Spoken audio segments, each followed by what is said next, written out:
Okay, in this video of dumb stuff that I shouldn't be doing or be allowed to touch. If you just watched my last one, I literally just kicked the pieces out of the way and we're going to do this one. So, what we're doing here, we're cutting out a couple pieces of flat bar and we're going to weld up a hitch for the four-wheeler. So, I'm going to start by cutting this, and then if I feel froggy tonight, I will weld it up together. But I'm going to have to cut a couple holes in it and just kind of see where we go. First things first, gotta cut these off.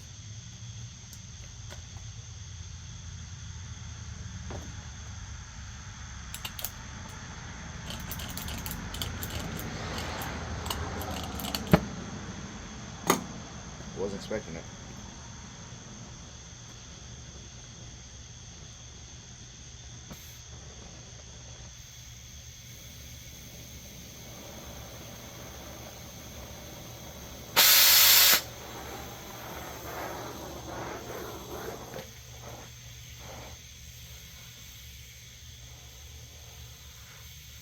Probably need to clean my tip now, but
pretty,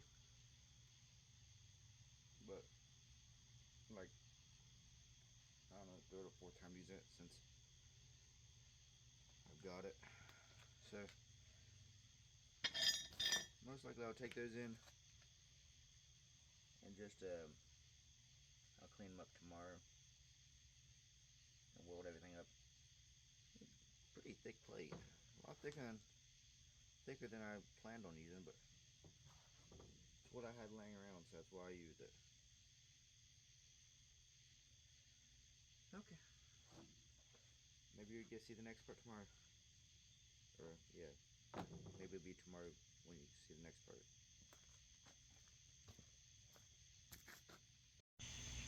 So I'm back on the four-wheeler project. It's late at night where I'm at. Probably just as late as, yeah, about late as last night cutting the metal. I had to think about it for a second. So there's my plates. Everything's cooled down. It's been 24 hours. The receiver that you saw us cut the ball off of, I got another one. I got hitch balls all around this place. And the sleeve, it has the sleeve for a like a 2.5 inch receiver to a 2 inch. So it's gonna be the main sleeve that goes on here. All this will be welded up and mounted there. The sleeve will go inside, it'll get welded. We're going to put, I'll have to eventually cut a hole in one or two of these pieces, or yeah, two at least, maybe all three of the big pieces, and two holes in the thin piece, the smaller piece there, to go through those two holes there. That way we can put the receiver in there.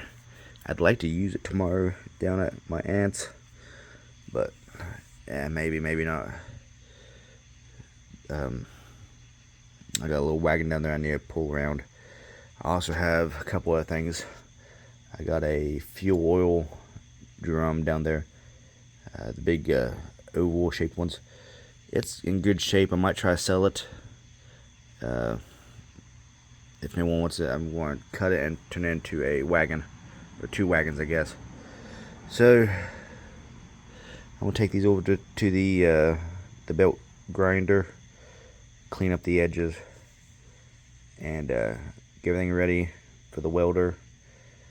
Probably clean that up. Also, just kind of get some of the burn off of it, and I'll hit that with the grinder. Also, get all the paint off of it around the corners there, and I'll bring the grinder over here, hit it, clean it up some, and go from there. So I'm cleaning up these plates. I had to clean off my workbench first, and they're cleaning up nicely. So we'll take a look at how much slag. Let's see, let's zoom in real good here. So here's my fingertip, I guess. Let's look at a chip and hammer. It's not bad. This out here. Yeah, you can see how much slag there is compared to the tip of a chip and hammer. That's my left hand, so I won't be able to hit it anyways. It's coming off nicely with the grinder. Let's see here. Let's see if we can get thickness. Just a little one. How thick is this stuff? We're looking at approximately a little bit bigger than 3/16. Not quite a. Ooh. Not quite a 1/4 inch. I don't know. It's not wiggling. Let's try the side I haven't ground on.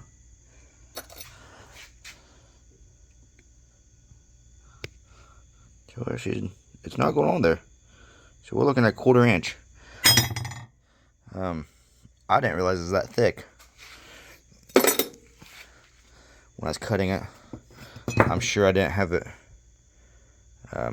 set to the proper Let's get everything straight here. Okay. I'm sure I didn't have it set to the proper settings. Let's take a look at one I didn't ground it on yet. I knew it was heavy when I brought it home, but I honestly wasn't expecting it to be 1/4 inch thick. So that hitch receiver should be plenty strong as long as I can weld into it real good. I should probably bevel the edges. I might do that before I start welding. Bevel the edges a little bit nicer. I mean, I rounded them off a little bit, but I might try to do a little better. No wonder it wasn't cutting as quick as I was expecting it to. So, okay, I'm gonna finish that up and start planning on how to weld everything in. Okay, there it is. It's standing up. This is the top edge. It is extremely hot right now. I got it stirred up so I can see. I'm trying to get it rotated so you can see what the heck I'm looking at. So that's the bottom inside edge and top inside edge. You can't see very good, but when I looked at, I goofed up and I wasn't looking through the mask very good, and I was only looking at one eye, so my depth perception was way off. This is the outside of the bottom edge. Not the greatest. I'm not never claimed to be a welder. And this is the top edge. Let's see here. It actually laid in there a lot better than I expected it to. Let's turn it so you can see. On the back side here, you can see the heat started out a little cool there, but as I go over here, you can see it got real hot. It got burned in real good on this edge. So, let me zoom out here. It's not gonna break. Then this will slip in here. It will, because I had it in there when I was welding. Of course, now it's cooling down, but it's a nice tight fit, just the way I wanted it. So, try to dry the sweat off me. I'll just take the oxyacetylene and pierce a couple holes in it through the bottom at least. I gotta find me a big bolt. I'm looking at maybe one of these to bolt it together. If I do that, I can go through top and bottom. I don't know if this will fit or not. I haven't tried yet.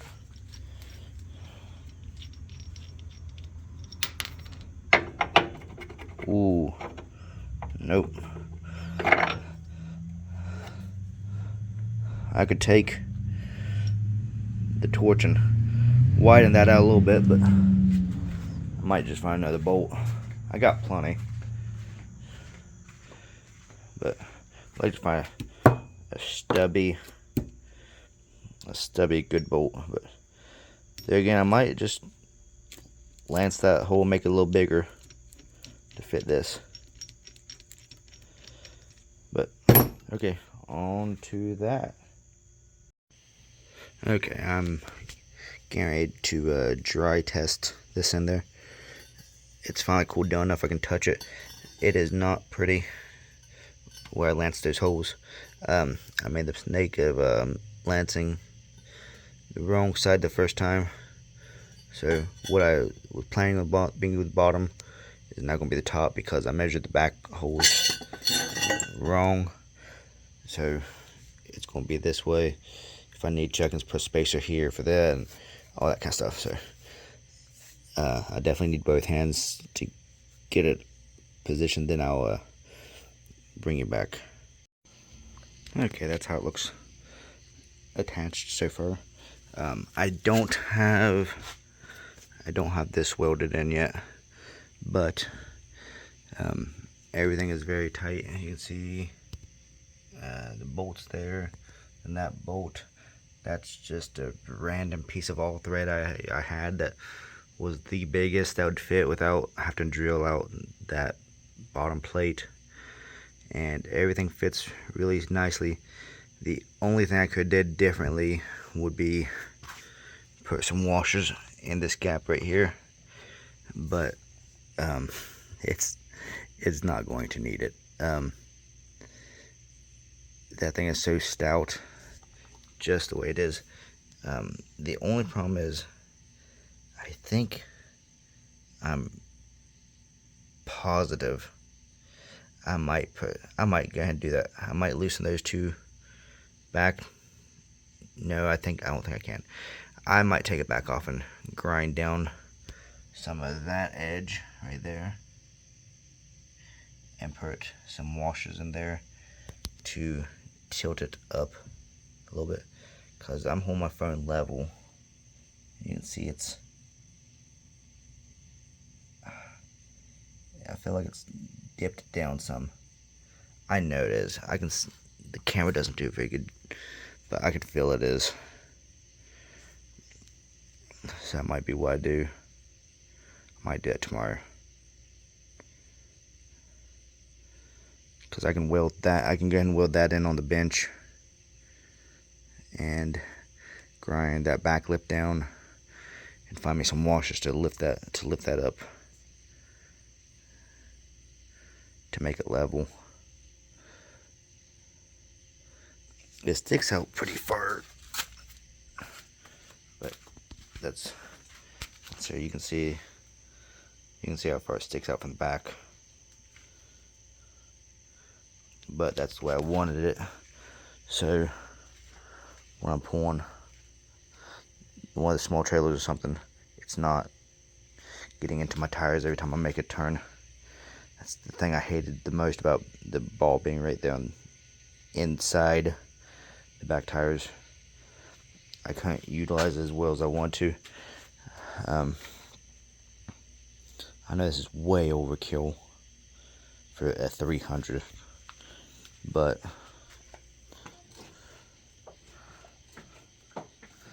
it's not bad. I like it. I don't like how far it sticks back, but I mean, it is what it is.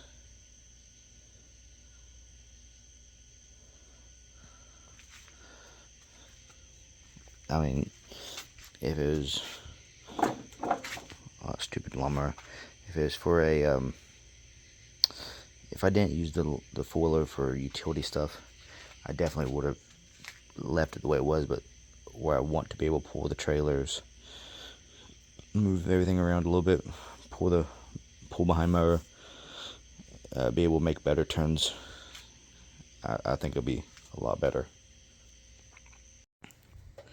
So it's all done. I know I didn't take a whole lot of video on the second part, but truthfully, it was just kind of quick and get it done and over with. So you can see how it bolts through there, and that bolt goes through there.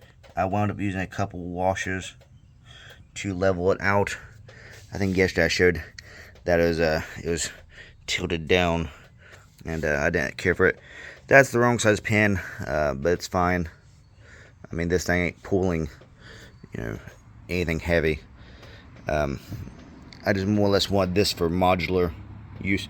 I can, throw my little rack back here, or hook it to my pull behind mower, or when I got my little trailer and it's empty, I can hook to it. I wanted it out away from the tire. That way, when I can turn, I'm not going to hit the tires. That's the whole point of this. I didn't want to do nothing to modify the foiler itself.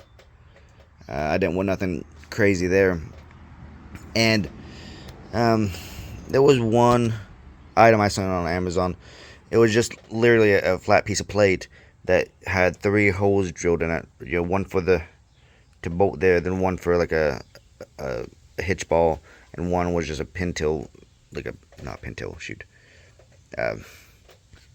just for like a lawn garden wagon, just another hole. And I looked at it, I was like, okay, I can make that. Then I started looking like, well, I got the holes back there. I might as well make an L bracket. If I'm gonna make an L bracket, I might as well just connect the top to, and came up with this. So welds are not pretty. Welds are not super great. I only put like a little bit here and there, mainly because I was done with it. I wanted to be done. And we just had a storm come through, so we had a bunch of departments get toned out, and I was waiting for me. But nice thing is, that's a nice little first place to put a photos on. So I like how it turned out. I'll hopefully get to use it sometime soon. Maybe I'll hook the pool behind up to it here soon. Let's see how that does. It's a little high for that, but then again, you know, it is what it is. Like, it ain't no higher than hooking it to that. That's a couple inches higher, an inch higher maybe. So I'm done rambling about this video. Thanks for watching and all that. I'll see what I can get into later.